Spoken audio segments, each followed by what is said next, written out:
ನಾವು ಜನ್ಮ ಪಟ್ಟಂಥ ಊರಿನ ಕತೆ. ಏನೀಗ ಬೆರ್ಮೆ ಇದೆಲ್ಲ ಪಾತ್ರವನ್ನು ನೋಡ್ತೀರಾ, ಇದು ಸಂಪೂರ್ಣವಾಗಿ ಆ ಒಂದು ಊರಿನ ಕತೆ ಸರ್.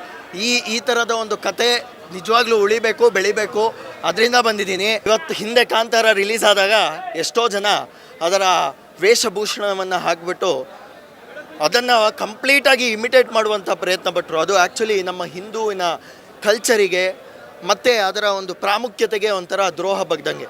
ಮೇ ಬಿ ನೋಡಲಿಕ್ಕೆ ಅದು ಒಂದಿಷ್ಟು ವ್ಯೂಸ್ಗಳನ್ನು, ಅಟ್ರಾಕ್ಷನ್ಗಳನ್ನು ತೊಗೊಬರ್ಬೋದು. ಆದರೆ ನಾವು ವೈಚಾರಿಕವಾಗಿ ಮಾತನಾಡಿದಾಗ, ಒಂದು ವಿಚಾರವಂತಿಕೆಯಿಂದ ಮಾತನಾಡಿದಾಗ, ಒಂದು ಸಿನಿಮಾವನ್ನು ಅವರು ಮತ್ತೆ ಅದನ್ನು ಮರು ಸೃಷ್ಟಿ ಮಾಡುವಂಥ ಪ್ರಯತ್ನ ಪಡ್ತಾರೆ ಅಷ್ಟೇ ಬಿಟ್ಟರೆ ಆ ದೈವಿಕ ನಂಬಿಕೆಗೆ ಯಾವುದೇ ರೀತಿಯ ಧಕ್ಕೆ ತರುವಂಥ ಪ್ರಯತ್ನವನ್ನು ಮಾಡಲ್ಲ. ಇವತ್ತು ಕಾಂತಾರ ಅನ್ನುವಂಥದ್ದು ಇಷ್ಟು ಅದ್ಭುತವಾಗಿ ಮೂಡಿ ಬಂದಿದೆ ಅಂದರೆ ಇದಕ್ಕೆ ಕಾರಣ ದೈವಶಕ್ತಿ. ಆ ದೈವಶಕ್ತಿ ಇಲ್ಲ ಅಂದರೆ ಇವತ್ತು ಈ ಥರದ ಕಾಂತಾರ ಸಿನಿಮಾ ಸತ್ರೂ ಬರ್ತಿರಲಿಲ್ಲ.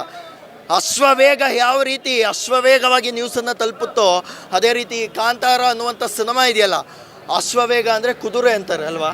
ಸೊ ಕುದುರೆಕ್ಕಿಂತ ಸ್ಪೀಡಾಗಿ ಈ ಒಂದು ಸಿನಿಮಾ ವಿಶ್ವವನ್ನು ಮುಟ್ಟುತ್ತೆ. ಯಾಕಂತಂದರೆ ಈ ಸಿನಿಮಾವಲ್ಲಿ ಗೆಲ್ಲುವಂಥದ್ದು ಯಾವುದೇ ಸ್ಟಾರ್ ಪವರ್ ಅಲ್ಲ ಅಥವಾ ಯಾವುದೇ ಪ್ರೊಡಕ್ಷನ್ ಹೌಸ್ ಅಲ್ಲ, ಡಿವೈನ್ ಸಿನಿಮಾ ಇದು. ಐ ಥಿಂಕ್ ಈ ಸಿನಿಮಾದಲ್ಲಿ ಬಂದಂಥ ಪ್ರತಿಯೊಬ್ಬ ಪಾತ್ರಧಾರಿಗೂ ಹ್ಯಾಟ್ಸ್ ಆಫ್.